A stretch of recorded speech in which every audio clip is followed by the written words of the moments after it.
Shalom frères et sœurs en Christ et bienvenue dans la TiVo de ce mardi 20 février 2024. La TiVo est écrite par le pasteur Chris Oyakhilome et la lecture vous est offerte par les vérités de l'Évangile. Le thème d'aujourd'hui est « Ouvre leurs yeux », la puissance de révélation de l'Évangile. Alléluia. Notre verset d'ouverture est tiré de Actes 26, des versets 16 à 18 qui déclare « Je te suis apparu pour t'établir ministre et témoin des choses que tu as vues et de celles pour lesquelles je t'apparaîtrai. Je t'ai choisi du milieu de ce peuple et du milieu des païens vers qui je t'envoie, afin que tu leur ouvres les yeux pour qu'ils passent des ténèbres à la lumière, de la puissance de Satan à Dieu, pour qu'ils reçoivent par la foi en moi le pardon des péchés et l'héritage avec les sanctifiés. » Le pasteur dit que l'évangile de Jésus-Christ, par la puissance du Saint-Esprit, ouvre les yeux des hommes pour qu'ils voient la lumière de Dieu. Lorsque la parole vient à un homme, il reçoit la vision. Il n'est pas étonnant que le psalmiste ait dit « La parole est une lampe à mes pieds et une lumière sous mon sentier » dans le psaume 119 au verset 105. La première chose que le Saint-Esprit fait à un pécheur est de lui ouvrir les yeux, car tant que les yeux d'un homme ne sont pas ouverts spirituellement, il reste dans les ténèbres. Par conséquent, en priant pour les personnes de ton entourage, de ta famille ou des régions au-delà qui ne connaissent pas encore le Seigneur, intercède pour que leurs yeux s'ouvrent pour voir. La puissance pour ouvrir leurs yeux est l'évangile de Jésus-Christ communiqué par la puissance du Saint-Esprit. Lorsqu'ils viennent à Christ, il leur ouvre les yeux, mais ce n'est que le début. Ils continuent à élargir leur vision du royaume à travers la parole. À mesure qu'ils étudient la parole, qu'ils l'entendent et qu'ils en apprennent davantage à son sujet, il éclaire davantage les yeux de leur compréhension, leur permettant de connaître et de marcher dans leur héritage et leur patrimoine en Christ. Continue à prêcher l'Évangile. Il n'y a pas de salut sans l'Évangile. La puissance du salut se trouve dans l'Évangile et ne fonctionne que pour la personne qui croit. Et c'est là que tu interviens. La Bible dit « Comment donc invoqueront-ils celui en qui ils n'ont pas cru? Et comment croiront-ils en celui dont ils n'ont pas entendu parler? Et comment en entendront-ils parler s'il n'y a personne qui prêche ?» Dans Romains 10 au verset 14. Tu vois pourquoi tu dois avoir un cœur brûlant pour partager l'Évangile.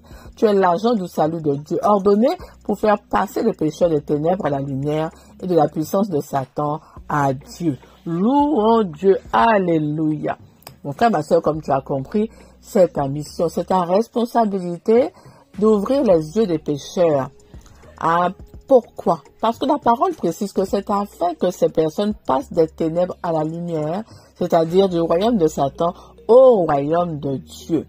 C'est par l'Évangile qui est une puissance de Dieu pour celui qui croit et qui ouvre les yeux spirituellement afin que les hommes voient la lumière et qu'ils comprennent la vérité. Ton rôle est de répandre l'Évangile dans ton monde et au-delà de ton monde, car la volonté de Dieu est que tous les hommes soient sauvés et qu'ils voient briller l'Évangile et qu'ils parviennent à la connaissance de la vérité par la puissance du Saint-Esprit. Tu as donc la charge de prier et d'intercéder pour toutes ces personnes qui ne connaissent pas encore Christ, afin de les arracher des ténèbres, de déchirer le voile sur leurs yeux spirituels pour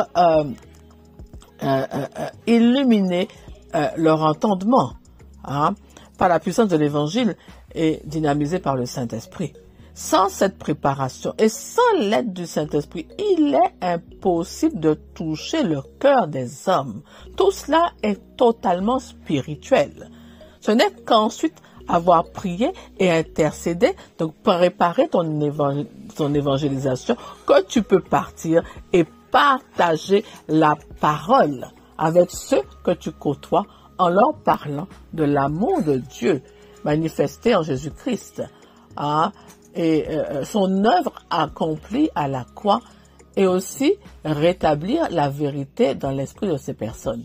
Tu peux évangéliser par la parole partagée, par tes témoignages, par ton comportement, par l'amour que tu manifestes envers les âmes.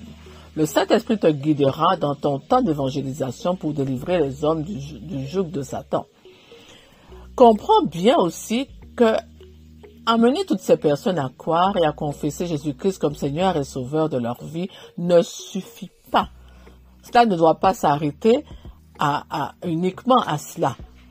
Il est nécessaire d'assurer un suivi, un accompagnement spirituel, afin qu'avec et par la parole de Dieu, les mensonges et les forteresses qui ont pris place dans leur esprit depuis des années soient délogés et que leur intelligence soit transformée et éclairée pour connaître Christ et qu'ils comprennent en fait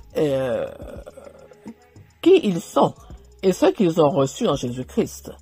Le but est de connaître, de comprendre et de marcher conformément à ce que Dieu dit, en toute conscience de l'héritage en Christ Jésus que Dieu leur a préparé. Tu peux même les accompagner à l'Église afin qu'ils ne soient point livrés à eux-mêmes, car c'est un processus de transformation qui commence pour ces nouveaux frères et sœurs en Christ. C'est-à-dire le renouvellement de leurs pensées, la transformation de leur mentalité et la connaissance spirituelle, la clairvoyance spirituelle. Alors prends ta mission, mon frère, ma soeur, très au sérieux. Tu es un gagneur d'âme. Et fais-le toujours avec zèle et diligence, avec l'aide du Saint-Esprit.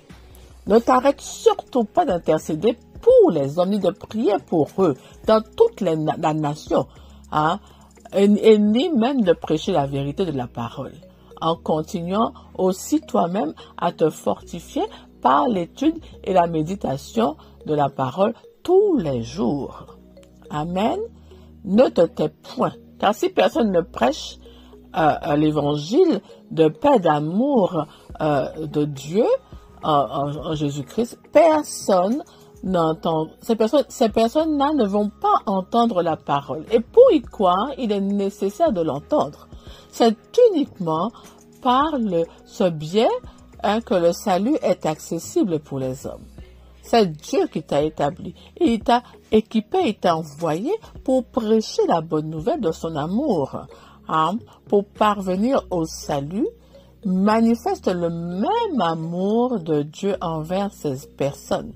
Rappelle-toi que des frères et sœurs t'ont partagé la parole de Dieu qui a touché ton cœur. L'amour de Dieu t'a été révélé et tu as vu clair dans l'évangile et que tu t'es converti.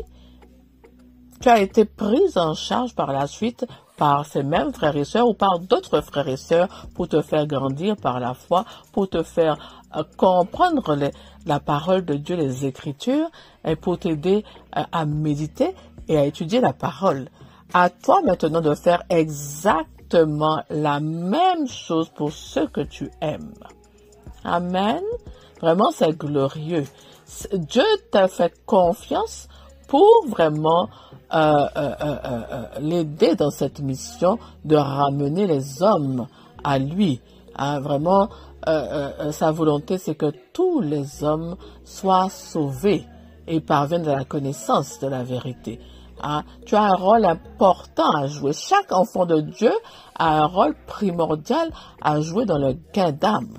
Alléluia. Amen. Alors continue, mon frère, ma soeur, de prier pour toutes ces personnes. Pas seulement ceux qui sont autour de toi. Élargis ta zone. Intercède pour les hommes de toute nationalité, de toute origine, afin que tous puissent vraiment changer de royaume et comprendre vraiment tout ce que Jésus-Christ a accompli par amour pour chacun d'eux. Voilà, mon frère, ma soeur. Maintenant, je t'invite à prier avec moi. Cher Père, je te remercie pour la puissance de l'évangile de Christ qui m'accorde la perspicacité et la clairvoyance dans les réalités du royaume.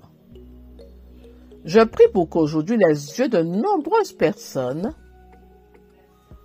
dans le monde qui sont dans les ténèbres